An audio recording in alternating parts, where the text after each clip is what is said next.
यह कहानी एक छोटे से गांव की है जो घने जंगलों के बीच बसा हुआ था। गांव के लोग अक्सर रात को जंगल की ओर जाने से डरते थे, क्योंकि वहां के लोग कहते थे कि उस जंगल में एक भूतनी का साया रहता है। यह भूतनी रात के अंधेरे में अकेले घूमने वालों को पकड़ लेती और फिर वे कभी वापस नहीं आते।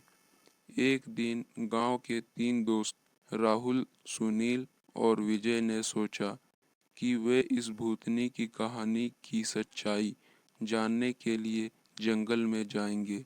उन्होंने तय किया कि वे आधी रात को जंगल में जाएंगे ताकि भूतनी को देख सके। सभी दोस्तों ने अपने परिवारों से झूठ बोला कि वो एक दूसरे के घर में रहेंगे और फिर आधी रात को जंगल की ओर निकल पड़े। जंगल में घुसते ही उनकी हंसी बंद हो गई।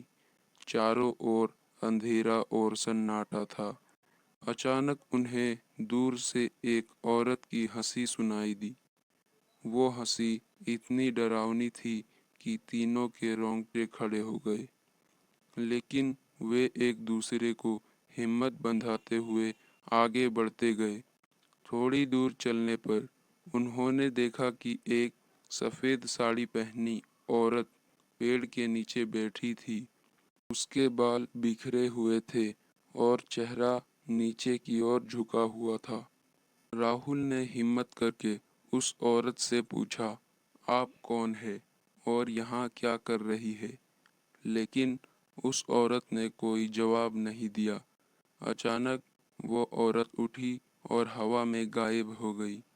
तीनों दोस्त भागने लगे, लेकिन उन्होंने देखा कि वे जितनी तेजी से भागते, वो औरत उनके और करीब आती जाती।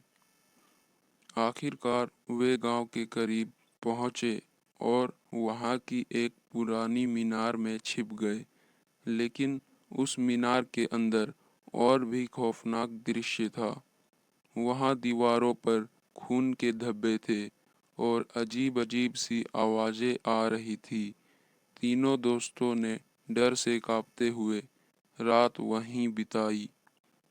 सुबह होते ही जब गांव के लोग उन्हें ढूंढते हुए मीनार तक पहुंचे, तो उन्होंने देखा कि तीनों दोस्त बेहोश पड़े हुए थे।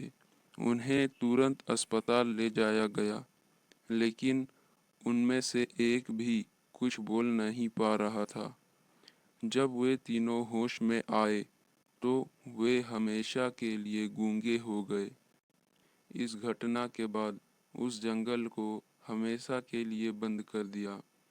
किसी के साथ बहुत बड़ा अन्याय हुआ था और उसकी आत्मा अभी भी न्याय की खोज में भटक रही है।